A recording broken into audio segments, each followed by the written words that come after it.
Today, I'd like to talk about the approach that's being taken when building new cars.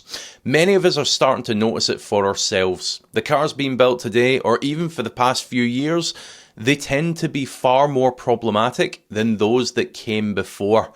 Now, this isn't all by accident. This is planned obsolescence. This is the throwaway, non-repairable approach that unfortunately many manufacturers are choosing to take. It isn't just inconvenient. If we look at where all this is headed, it represents a seismic shift in the role that cars play in our lives. Let's get into it.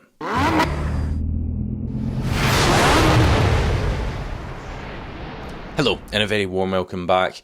Recently I made a video talking about which new cars I recommend buying and which new cars I recommend completely avoiding. And in that video I stepped through a number of different models, talking about their reliability, the highs and lows if you like. Now what's striking about it is 90% of the cars that I chose at random from the new market had a reason as to why I don't see them having any real longevity. Not to pick on one in particular, this is just an example, but take a Pujo 5008 for instance. This is a car that was in the video. Now this is a large 7-seater modern family car. These 2-ton cars, they now come with a tiny little 3-cylinder 1.2 engine, and this isn't about speed. It's about durability, and the fact is that little engine is going to be working double time. It's going to be working very, very hard just to keep this massive car moving at the speed of traffic. It doesn't end there, because that engine, again, not to pick on this Pujo, there's a lot of cars like this, but that little engine is paired to what is essentially a very complicated twin-clutch automatic gearbox. It features dry clutch packs, another modern Achilles heel known to wear out quite quickly, be very expensive to repair, as well as requiring a specialist to actually carry out the work on it. Not only that, but this particular gearbox, it also incorporates a 21 kilowatt electric motor, and that's for the hybrid drive system. Again, not picking on Pujo here, many cars are very similar to this now. What I'm getting at here is the complexity for what should be a simple, easy to maintain family car is absolutely through the roof. And you can imagine what the inevitable cost is going to be when some of this equipment and some of these components go wrong. You can imagine too that a lot of mechanics likely aren't going to want to touch something with this level of electronics and complexity. And that includes EVs as well. It's probably naive of me to say the parts and the specialised labour are going to be really expensive, because let's face it, if a serious problem occurs here, it's probably going to equate to a whole new gearbox, a whole new hybrid drive system being needed in that car. It's not like these are common parts either. Everything now is specially made with specialist software, so it isn't like you can just pick up generic used parts like you used to be able to do. More and more, I suspect, we're all going to find ourselves dependent on dealership parts and service, paying a premium for the privilege. Of course, as I'm saying here, it isn't just Pujo, but let's say Volkswagen with their plastic water pump housings, Ford and Honda with their wet timing belts. The list goes on and on. I could rhyme off a few more, but you get my point. Cars built with parts which just, it's inconceivable that they're going to last. Now, in the past, I've worked alongside automotive designers and engineers, and believe me, these are very smart people who want to be building good products, and left to their own devices, I truly believe that's exactly what we'd be getting. I mean, let's rewind 25 years when we were getting the likes of the K20 engine from Honda. These engines, you could abuse them for 250,000 miles, 300,000 miles, and they'll still start on the button every time.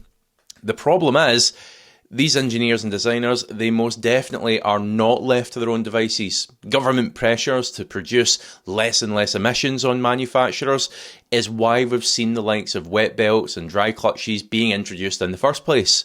The irony here is that in the quest to save a few percents of emissions, we've completely lost the reliability, and as a result, we need to produce so many more replacement engines and parts. It's a save a penny, spend a pound mentality. Madness. Speaking of this save a penny mentality, well, more than ever now, manufacturers, they're on this quest, aren't they, to try and save money and stay competitive. And thanks to the sophistication of virtual testing tools, it is conceivable that that engineer or designer, they could design a component to last, let's say, exactly 200,000 heat cycles before it breaks. Now, why would they want to do that? Well, the thing is, it's often far cheaper to design and manufacture something that's going to have a limited lifespan than design something which will last near indefinitely. It's not that these engineers and designers don't have the know-how. They know how to design parts that last. They know how to design engines and gearboxes that last, as we've seen in the past. It's that more than ever before, there's this constant push on cost. They're pushing parts to compromise on longevity to save on the cost. Because, I mean, how long does a manufacturer really need a part to last? Well, really, it's just until that warranty period's out, isn't it? What, 5 years or so? So for that first owner, maybe into the second keeper's ownership for a little bit. But they certainly don't need them to be lasting much beyond that. So who's bearing the brunt of all this then? What's the effect of it? Let's talk about that a little bit, because I do think it is important and not enough people are talking about this. Because if you're in a position to go out and buy a brand new car, let's say, which will come with a warranty, then okay, it might be inconvenient for you if it breaks, but at least it's going to get repaired for you. You're probably going to get a courtesy car and you'll be back on the road with your new car before you know it.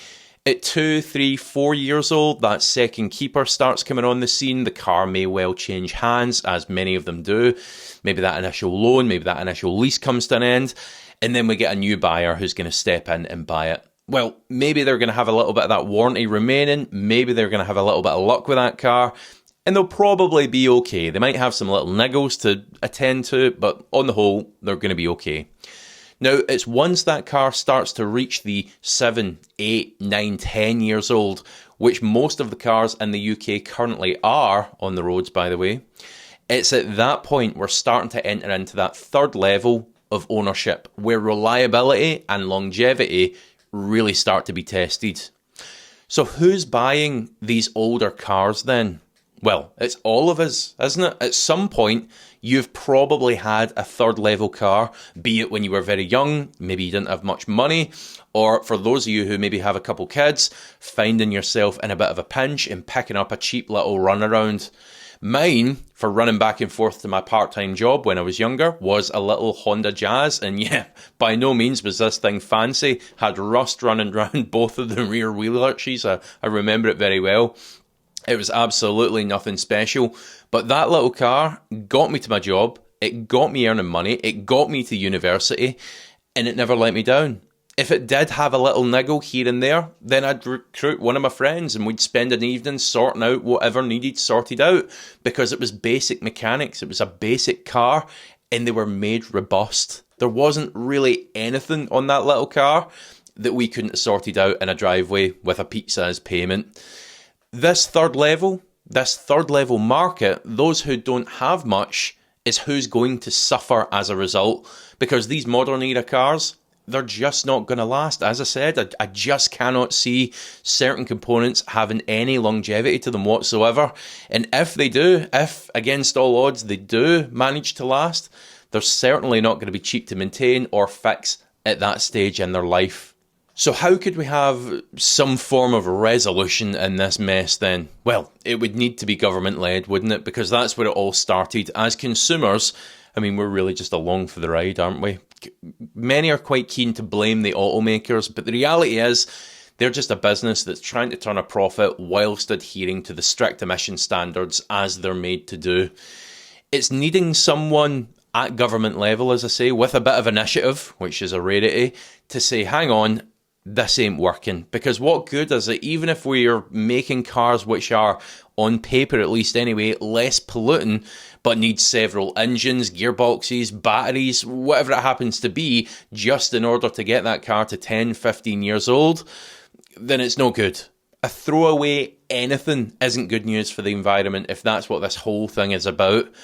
Instead, encourage cars that last to be built. I mean, even if there was a slight uptake in emissions, which I'm not sure there would be because we'd be much more advanced in the combustion engine if we hadn't started to pull the plug on it early on, even if there was a slight uptake in emissions, it would be made up by not having to manufacture the steady streams of replacement components that we currently see.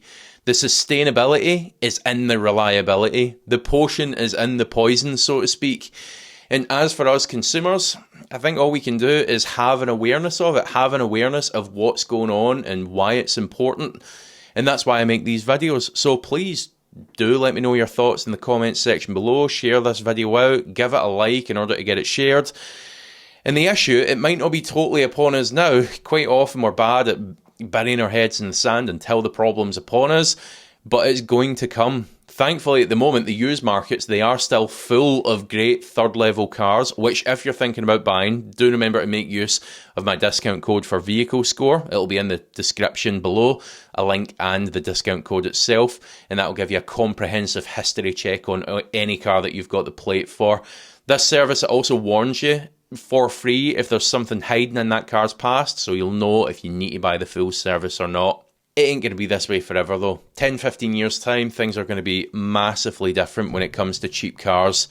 Now thank you so much for watching. If you have enjoyed it, hit the like button, hit the subscribe button if you haven't already, and I'll see you for the next one.